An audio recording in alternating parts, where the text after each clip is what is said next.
আসসালামু আলাইকুম। সমস্ত প্রশংসা আল্লাহ তাআলার জন্য। দরুদ ও সালাম বর্ষিত হোক নবী মুহাম্মদ সাল্লাল্লাহু আলাইহি ওয়াসাল্লামের উপরে।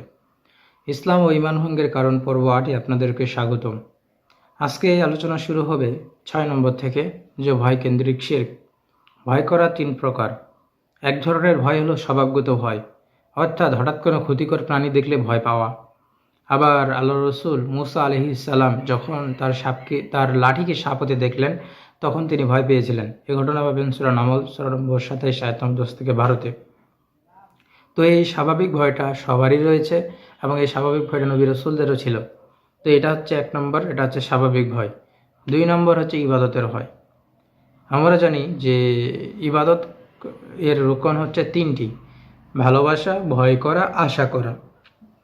আর একজন মুসলিম যেমন মহান আল্লাহর ইবাদত করবে তাকে সর্বোচ্চ ভালোবেসে, তার কাছে সোয়াব, রহমত, জান্নাত প্রাপ্তির আশায়, ঠিক একইভাবে সে জাহান্নাম থেকে মুক্তি পাওয়ার জন্য, আল্লাহর শাস্তি থেকে বাঁচার জন্য আল্লাহ তাআলার ইবাদত করবে। আল্লাহ তাআলাকে ভয় করাও ইবাদতের একটি গুরুত্বপূর্ণ রুকন।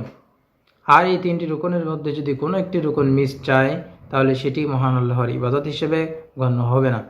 তাহলে ইবাদতের ভয় বলতে আসলে এটিকে বোঝাচ্ছে। 3 নম্বর, হারাম ভয় এবং শিরকি ভয়। হারাম ভয় বলতে বোঝায় এমন ভয় যে ভয়টা করা উচিত নয়। যেমন কোরআনকে এতটাই সম্মান করে যে তারা কোরআন পড়ে না। তারা মনে করে যে কোরআন হাত থেকে যদি পড়ে যায়, তাহলে এই কোরআনের সমপরিমাণ চাউল আমাদেরকে মসজিদে দিতে হবে। এটা আসলে একটি ভ্রান্ত ধারণা। কোরআন আপনার হাত থেকে পড়ে গেলে আপনাকে চাউল মসজিদে দিতে হবে, এরকম কোনো বিধান ইসলামে নাই। আর কোরআন তেলাওয়াত বিশুদ্ধ নয়, শুদ্ধ নয়। এর কারণে সে কোরআন তেলাওয়াত করে না। সে মনে করে যে আমি যদি অশুদ্ধভাবে কোরআন তেলাওয়াত করি, তাহলে আল্লাহ তাআলা এর জন্য আমাকে পাকড়াও করবেন। জি না, যদি আপনি চেষ্টা করেন, চেষ্টা করতে করতে থাকেন, আর তারপর আপনার ঠিক না হয়, ভুল হয়, আপনি তারপরও চেষ্টা করছেন, তাহলে কিন্তু আপনার গুনাহ হবে না, বরং এতে আপনার সওয়াব হবে। কারণ আপনি চেষ্টা করছেন, আপনি ইচ্ছাকৃতভাবে ভুল করছেন না। আর এগুলো হচ্ছে হারাম ভয়ের উদাহরণ। আরেকটা ভয় হচ্ছে শিরকি ভয়। এই শিরকি ভয়টা হলো, ধরেন যে আপনি কোনো একটা জায়গায় যাচ্ছেন গাড়িতে করে। তো আমি আপনাকে বললাম, তো আপনি আমাকে বললেন যে ভাই এই জায়গায় গাড়িটা আস্তে চালান। তো আমি বললাম ভাই এখানে কেন আস্তে চালাবো? তো আপনি বললেন যে না, এখানে বিরাট এক আল্লাহর ওলির কবর আছে, তো এখানে যদি আপনি জোরে চালান তো বেয়াদবি হয়ে যাবে। যদি আপনার গাড়ি সে ধাক্কা দিয়ে ফেলে দেয়, সেই মৃত ব্যক্তিরা যদি আপনার গাড়ি ধাক্কা দিয়ে ফেলে দেয়, সে আল্লাহর অলিটা যদি আপনার গাড়ি ধাক্কা দিয়ে ফেলে দেয়, এই যে একটা বিশ্বাস, এই বিশ্বাসটা হচ্ছে ভ্রান্ত একটি বিশ্বাস। তো এটাকে বলা হচ্ছে শিরকি ভয়। মৃত ব্যক্তি আপনার কোনো কথা শুনতে অক্ষম, মৃত ব্যক্তি আপনার কোনো উপকার বা ক্ষতি করতে অক্ষম। তাই মৃত ব্যক্তিরকে ভয় পাওয়ার কোনো কিছু নেই। সূরা আহকাফ সূরা নম্বর 46 আয়াত নম্বর 5, মহান আল্লাহ বলেন, তার চেয়ে অধিক পথভ্রষ্ট আর কে, যে আল্লাহর পরিবর্তে এমন কাউকে ডাকে যে কিয়ামত দিবস পর্যন্ত তার ডাকে সাড়া দেবে না, আর তারা তাদের আহ্বান সম্পর্কে উদাসীন। সূরা নামল সূরা নম্বর 27 আয়াত নম্বর 80, মহান আল্লাহ বলেন, নিশ্চয়ই তুমি মৃতকে শোনাতে পারবে না।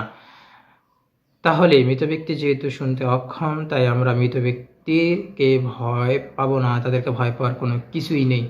ইব্রাহিম আলাইহিসসালাম, হুদ আলাইহিসসালাম, আল্লাহ রসুল সাল্লাল্লাহু আলাইহি সাল্লামের লোকেরা তাদেরকে তাদের মূর্তির ভয় দেখাতো, কিন্তু আল্লাহর নবীরা তাদের সেই মূর্তিদেরকে কিন্তু ভয় পায়নি।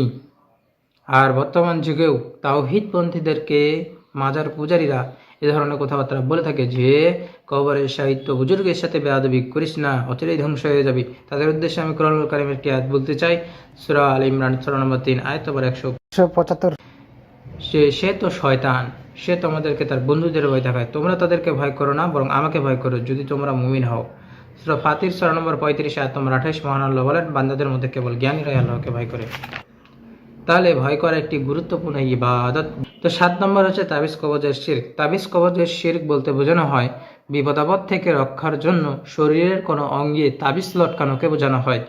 তো যারা তাবিজ লটকান তাদের কাছে আমার প্রশ্ন, যে আল্লাহ রসুল সাল্লাল্লাহু আলাইহি ওয়াসাল্লাম কি তাবিজ লটকিয়েছেন? জি না। লটকাতে বলেছেন? জি না। সাহাবীগণ পড়েছেন, পড়তে বলেছেন? জি না, বলেননি। তাহলে তারা যদি না পড়েন, তারা যদি পড়তে না বলেন, তাহলে আপনারা কেন পড়ছেন? এটা হচ্ছে আপনাদের নিকটে আমার প্রশ্ন। আল্লাহ রসুল সাল্লাল্লাহু আলাইহি ওয়াসাল্লাম বলেন, মুসনাদে আহমদের 17,422 নম্বর হাদিস, মান তাআল্লাকা তামিমাতান ফাকাত আশরাকা, যে ব্যক্তি তাবিজ ঝুলালো সে শিরক করলো।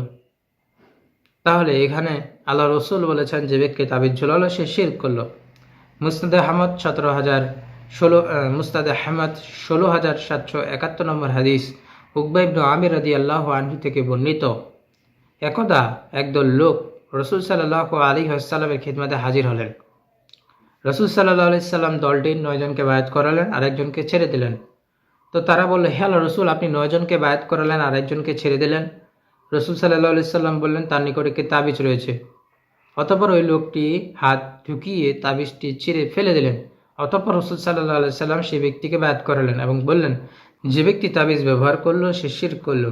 আমরা শরীয়তে জায়েজ এমন পদ্ধতি ব্যবহার করব, যেমন ঝাড়ফুঁক, ঔষধ। আমরা কোনো অবৈধ পদ্ধতি ব্যবহার করব না। আপনার এখন পেটে সমস্যা, আপনি এখন গলায় মালা পরছেন, তো এই গলায় মালা পরার মাধ্যমে কি পেটের সমস্যা দূর হবে? জি না, পেটের সমস্যার জন্য আপনাকে ওষুধ খেতে হবে। তো এই বিষয়টা হচ্ছে এমনই যে আপনার কোনো অসুখ হয়েছে, আপনি এখন গলায় একটা তাবিজ ঝুলে নিলেন, এটাতে আপনার কি লাভ হবে? কোনো লাভ হবে না। সুনানে তিরমিজি হাদিস নাম্বার 2516, আল্লাহ রসুল সাল্লাল্লাহু আলাইহি সাল্লাম বলেছেন, পুরো বিশ্ববাসী একত্রিত হয়েও যদি তোমার কোনো কল্যাণ করতে চায়, তাহলে তারা ততটুকু কল্যাণ করতে পারবে যা তোমার জন্য বরাদ্দ রয়েছে। আর তারা সকলে একত্রিত হয়েও যদি তোমার কোনো ক্ষতি করতে চায়, তাহলে তারা ততটুকু ক্ষতি করতে পারবে যা তোমার জন্য বরাদ্দ রয়েছে। তাকদীর লেখার কলম উঠিয়ে নেওয়া হয়েছে এবং তাকদীর লেখা শেষ, আর নতুন করে লেখা হবে না। সূরা মুমিন সূরা নম্বর 40 আয়াত নম্বর 60, মহান আল্লাহ বলেছেন, আর তোমাদের রব বলেছেন, তোমরা আমাকে ডাকো, আমি তোমাদের ডাকে সাড়া দিব। এবার আসবো শিরকে আসগার বা ছোট শিরক সম্পর্কে। তো শিরকে আসগার বা ছোট শিরক এটা বড় শিরকের মতো না যে আপনাকে দিন থেকে খারিজ করে দেবে, আপনার পূর্ববর্তী আমলগুলো সব নষ্ট করে দেবে, এরকম না। কিন্তু এই ছোট শিরকে কোরআন এবং হাদিসে শিরক হিসেবে নামকরণ করা হয়েছে। এগুলো কাবিরাহ গুনাহের অন্তর্ভুক্ত। তো এই শিরক বিভিন্নভাবে হয়ে থাকে। প্রথমত এটা হয় শাব্দিকভাবে, যেমন আল্লাহ তাআলা ব্যতীত অন্য কারো নামে কসম খাওয়া। সুনানে তিরমিজি 1535 নম্বর হাদিস, ইবনু ওমর রাদিয়াল্লাহু আনহু থেকে বর্ণিত, একজন লোককে তিনি বলতে শুনলেন, না কাবার কসম। তিনি বলেন, আল্লাহ তাআলার নাম ব্যতীত অন্য কিছুর নামে শপথ করা যাবে না, কেননা আমি আল্লাহ রাসূল সাল্লাল্লাহু আলাইহি ওয়াসাল্লামকে বলতে শুনেছি, মান হালাফা বিগাইরিল্লাহি ফাকাদ কাফারা ওয়া আশরাক। আল্লাহ তাআলার নাম ব্যতীত অন্য কিছুর নামে যে ব্যক্তি শপথ করলো, সে যেন কুফরি করলো অথবা শিরক করলো। তাহলে আল্লাহ তাআলা ব্যতীত অন্য কারো নামে কসম খাওয়া যাবে না। আবার এইভাবে বলা যে যদি আল্লাহ ও আপনি না থাকতেন, আল্লাহ ও আপনি যা চান, এগুলো শব্দগত শিরকের অন্তর্ভুক্ত। দ্বিতীয়ত হচ্ছে অন্তরের মধ্যে গোপনভাবে শিরক। এই ধরনের শিরক অনেকগুলো রয়েছে। তার মধ্যে একটি হচ্ছে রিয়া বা প্রদর্শন ইচ্ছা। এটা আবার 2 ধরনের রয়েছে। একটা হচ্ছে মুনাফিকদের রিয়া। মুনাফিকদের রিয়া হচ্ছে এরকম যে সেটা তারা আসলে প্রকৃতপক্ষে অন্তর থেকে ঈমান আনেনি, কিন্তু তারা বাহ্যিকভাবে কিছু নেক আমল করে। যেমন আল্লাহ রসুলের পিছনে সালাত আদায় করতো আব্দুল্লাহ ইবনে উবাই, কিন্তু এ ব্যক্তি ঈমান আনেনি, কিন্তু সে বাহ্যিকভাবে আল্লাহ তাআলার রসুলের পিছনে সালাত আদায় করতো, কিন্তু প্রকৃতপক্ষে সে মুসলিম ছিল না। আল্লাহ তাআলা কোরআন কারিমে বলেন, সূরা বাকারা সূরা নম্বর 2 আয়াত নম্বর 8-9, মানুষের মধ্যে এমনও আছে যারা বলে আমরা আল্লাহ ও পরকালের প্রতি ঈমান এনেছি, অথচ আদৌ তারা ঈমানদার নয়। তারা আল্লাহকে যারা ঈমান এনেছে তাদেরকে প্রতারিত করতে চায়, অথচ তারা নিজেদেরকেই ধোঁকা দিচ্ছে এবং তারা তা অনুভব করে না। সুতরাং এই ধরনের মুনাফিক হচ্ছে তারা মুসলিম নয়, তারা প্রকৃতপক্ষে ঈমান আনেনি, ঈমান আনার ভান করে এবং তারা মুসলিম সেজে থাকে। তারপর হচ্ছে মুসলিমদের রিয়া। মুসলিমদের রিয়া একটা ভয়ানক জিনিস। আল্লাহ রাসূল সাল্লাল্লাহু আলাইহি সাল্লাম বলেন, আমার উম্মতের উপর সবচেয়ে অধিক ভয় করি শিরকে আসগার বা ছোট শিরকের। সাহাবীগণ জিজ্ঞেস করলেন, হে আল্লাহর রাসূল, শিরকে আসগার বা ছোট শিরক কি? তিনি বলেন, রিয়া বা লোক দেখানো আমল। বুলবুল মারাম 1484 নম্বর হাদিস, সহিহ হাদিসে কুদসি হাদিস নম্বর 7 এবং মুসনাদে আহমদের হাদিস। আবু সাঈদ খুদরি রাদিয়াল্লাহু আনহু থেকে বর্ণিত, আমাদের নিকট রাসূল সাল্লাল্লাহু আলাইহি ওয়াসাল্লাম বের হয়ে এলেন। আমরা তখন মসিহ দাজ্জাল সম্পর্কে আলোচনা করছিলাম। রাসূল সাল্লাল্লাহু আলাইহি সাল্লাম বললেন, আমি কি তোমাদের এমন বিষয় অবহিত করব না যা আমার মতে তোমাদের জন্য মসিহ দাজ্জালের চেয়ে ভয়ঙ্কর? রাবী বলেন, আমরা বললাম, জি অবশ্যই। তিনি বললেন, মানুষ সালাত পড়তে দাঁড়ায় এবং মানুষের দৃষ্টি আকর্ষণের জন্য সুন্দররূপে সালাত আদায় করে।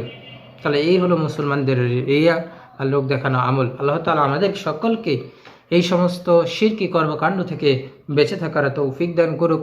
আমিন। আসসালামু আলাইকুম।